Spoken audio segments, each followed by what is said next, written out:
welcome to Bookmarked Thoughts. I am your host, Arlene. And I'm McKenna. And today we are going to be talking about Night by Elie Wiesel. Elie Wiesel is an Auschwitz survivor who won the Nobel Peace Prize in 1986.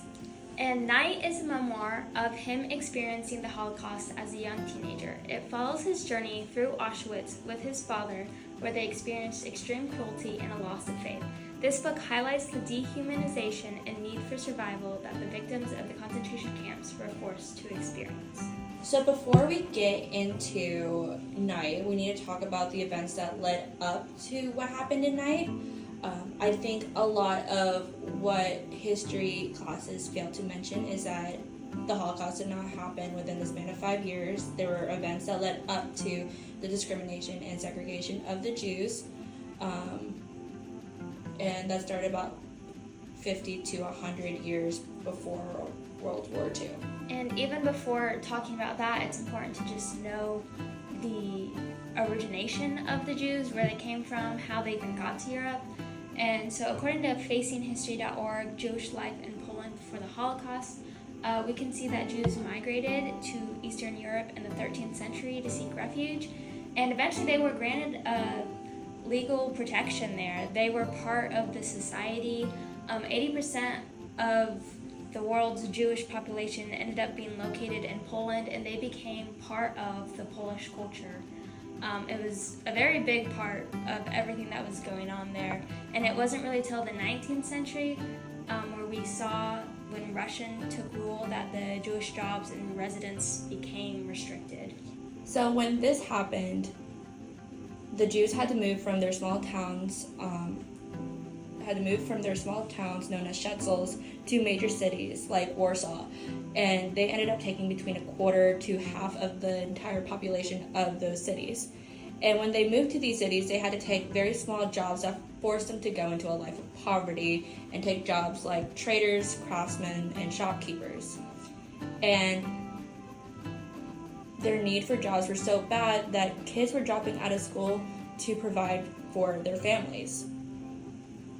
And then later in 1922, there was a Jewish politician assassination, and this really gave a catalyst to the Jewish discrimination. It led to the belief that Jews were the reason for Germany's loss in World War I, which wasn't the case, but it was their belief system, and it gave them in their mind, the right to kill all of these people, and it wasn't an act of murder or anything bad. It was just defending their country. Yeah, it really invoked a lot of nationalism in Poland, which eventually led to organized massacres in that area. So now we can talk about Night and the book. And the very beginning of the book, everything was very normal at first. Elie was very devout to his faith. He was studying the Kabbalah, and everything was going well in their community. Their community was aware of what was happening in neighboring countries like Poland, but they didn't really believe it was going to affect them because it was so far away, and so they just kind of ignored it. I think that a great example of this in Night was with Moshe the Beadle. He was studying the Kabbalah with Elie at the time, and at one point Moshe and other Jews were taken away by the German government to be transported to the Hungarian border, and there Moshe was able to witness some of the violent stuff. Like, an example they used was throwing babies in the air and shooting them. And Moshe survived that, and when he went back to his hometown to just tell people about it, nobody listened to him, and everyone was in denial because there's just no way that this was happening to the people of his town. I think they were just calling him unlucky and stuff.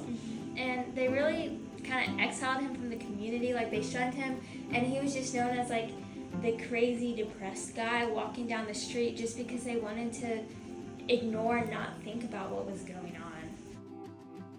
So a couple months, maybe a couple years, but mainly months later, they were starting to move to the ghettos in Elie's hometown. There were two in Elie's hometown. And a little background on the ghettos. We're going to use examples from Warsaw, from the source article, Daily Life in the Warsaw Ghetto, a lot of people had a very, very little notice to move to these areas, and they had to bring very little personal belongings with them. And when I say a large number of people in like a very little space, I'm talking about 146,000 people per square kilometer. When they moved to the ghettos, the government didn't even want to provide them food, which led to people having a lot of malnutrition, and a lot of people were getting sick and they didn't want to provide medicine. So the malnutrition, the overpopulation, and the lack of medicine were actually killing people. And if they even tried to escape, they were going to be killed by the soldiers anyways. And the Germans used this ghetto as just one more stop on their way to have control and to dehumanize the Jews, because in the ghettos they were still in a community, and they eventually just made the ghettos normal. And yes, there's lots of killing, but it wasn't as bad as what they had heard about in Poland. And so in the book they're just like, well, it's not as bad as it could have been, and so they just start to accept that they live in the ghettos and like, it's okay, we're fine. But because of this, each time the Germans do something, the Jews are like, it's not as bad as it could have been, it's okay, it's fine. And so they just start to accept this brutality and this unjustness, and it really gives the Germans a bunch of power and control over the Jews, and it eventually allows them to be in the put the Jews in the concentration camps. And the Jews are like, how did this happen? How did we let this happen? But it's just because of those little tiny steps that they took. Exactly. So Elie mentioned in the memoir that from the ghettos, it took a span of 3 days from people living to the ghettos to being completely eradicated and gone in the ghettos. They were transported into cattle cars that were very overcrowded, and it led people to go absolutely insane. Yeah, one of the stories you can see from the book is about this woman in one of the cattle cars, and she starts screaming, "Fire, fire, I see a fire." And the first few times she screams it, people like look out the window and to check for fire, but there is none. And so they just kind of think she's crazy and they just leave her alone. But progressively throughout the night, she keeps screaming fire, fire, and waking up these people who are just trying to sleep because they just got transported, they're weak, they need their rest. And it gets to a point where these people will do anything to shut up this woman screaming fire, where they knock her unconscious. And they actually beat a woman of their own religion, which is something none of them would have thought they would have ever done before this scenario.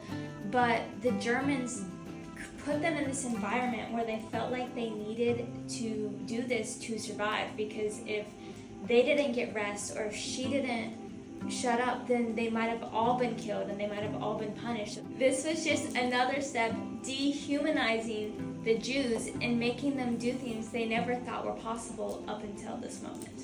Yeah. So when the Jews finally arrived to Auschwitz, there was a sign that says "Work sets you free," which is very ironic knowing what we know now. But they were immediately put to work. Men and women were immediately separated, which was the last time Elie saw his mom and his sisters. So he went with his dad, and when he was in line to get registered and stuff, he was forced to lie about his identity. So that's the first instance of that loss of identity, because it's no longer them, it's what they had to do to survive. Elie was 15 whenever this was happening, but everyone around him said that he had to be 18, that he is 18, kind of letting him know, like, you have to be 18. If you're anything under 18, you're not going to live, you're not going to see tomorrow, you're not going to see the next 5 minutes. So that's one instance of losing that sense of identity. Also, the fact that they lost their names. They got these numbers tattooed on them, which led them to have a loss of identity as well, because they no longer had a name, they were just a number. And they were also stripped of everything that was belonging to them. Gold teeth were being extracted, and they had their hair shaved. So there was nothing that truly belonged to them other than their body, which even then wasn't even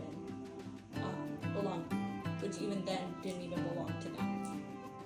This loss of identity leads to a loss of morals in the Jews, and it can really be seen in the treatment of the Jews throughout the concentration camps. An example of this is the marching that the Germans had the Jews do. They forced them to march from one camp to another. And one extreme example of this is after the U.S. was coming to try to liberate some of the Jews, they were moving all the Jews to different concentration camps, and they were forcing them to run in the snow. And the Jews ran for 20 kilometers straight in the snow. They were not allowed to stop. They were not allowed to walk, because if they walked, they were shot, or if they fell, the others trampled over them because they had their own survival instincts. And another part of this is you can see a loss of morality is because Elie's, when he's running, he sees one of his friends running up ahead of him, and he remembers that that friend was with his father at the beginning of this. And he thinks to himself, like, what happened to his father? And later he realizes that his friend had left his father in the back of this running march to basically survive on his own, which shows a great example of an unmoral thing to do. The son leaves behind his father to die, which is not normal in society, especially in the Jews, because the father or the just having family, it's very important, and you guys have to stick together and you protect each other. But in this instance, the Germans created this environment where he felt the need to leave behind his father so he could survive on his own. Adding on to that, I also think that dehumanization also comes from the soldiers, the German soldiers, because we see how the German soldiers treated the people that were in the concentration camps, because to them, the people in the concentration camps were not people at all. They would beat and kill people just for the sake of it, just because they feel like it. An example of this would be the Papel, which was a young boy that people really saw as like a light, like something that brought people joy. And the German soldiers saw this, and they saw that this Papel made people happy and gave them a little bit of joy and a little bit of hope. And they killed it just because they didn't want the other inmates to feel joy. And we really see this transition with the Papel when he is being killed, because when the Papel was hanged, he was alive for a couple more hours after that, because he was just so light, so little. He stayed alive, and it really caused people to have this test of faith where people were like, why, God? Like, why are you letting this happen? Like, we are your people. We are so faithful to you. Why would you let this happen? And yeah, the loss of faith was a point that was really eye-opening to me personally when I was reading that, because I'm a Christian myself, and the Jews and the Christian have a very similar foundation of faith. We worship the same God, and it was just something I had never thought about before, and it really broke my heart reading this book from the beginning to the end, seeing how this environment fostered this lack and hatred towards God. Because at the beginning of the book, Elie was a devout Jew. He studied it every single day. That is like one of his most important things of his life. But near the end of the book, he was angry with God, cursing out God, like rebelling against God. And it was just something that's never really brought attention to before. It's something that you don't really ever learn about in school. And it's just something I never thought about, because in other instances in the Bible, like the Old Testament, where the Jews and Christians both have similar values in, you see other instances of this where people are put in harsh conditions. They turn to God and like, why, God, are you doing this to me? And often God answers them, but in this case, there is no answer, which just leads to further anger and doubt. Yeah, and we see the anger really take place even further when it comes to like Jewish holidays and stuff, like Yom Kippur. Elie was really battling with himself whether or not he should fast or not. Well, first of all, in that instance, they didn't even have the luxury to even have the choice to fast, because they weren't even given that much food in the first place. But say he did want to be a devout Jew, he wanted to rebel. He didn't want to fast because he was angry at God, because why should I fast for God if he's going to let everyone around me die in this most brutal way? And this was really important, because then Elie eventually stops praying, and it just leads to Elie just not having that faith at all. and I think it's really sad to think about, because when we think about the Holocaust, we think about it being a war on race. But Jewish people are people that practice Judaism, which is a religion. And this is a war on religion. This is not a war on race. This is a war on religion. And I think that's something that we really don't consider when we think about the Holocaust. Before we wrap things up, here are some shocking statistics from our friend Roxana. We did some looking and we learned that from Auschwitz.org, at least 1.1 million Jews went into the concentration camps of Auschwitz and Birkenau. At least 10,000 were Polish, Soviet POWs, and Roma, and none of them were entered into their records or numbered. It shows that there was plenty more that we do not know about that went through this whole situation. In the end, after liberation, for Auschwitz, only 1,200 survivors came out of liberation, and 5,800 for Birkenau, and that came from the Jewish Virtual Library. Thank you, Roxana. On that note, that will be the end of Bookmarked Thoughts. Let us know how we did in the comments below. Also, let us know what grade you believe that we deserve based on the idea that this is for a school project. Thank you so much for listening. Be sure to like and subscribe and let us know how we did. Thank you.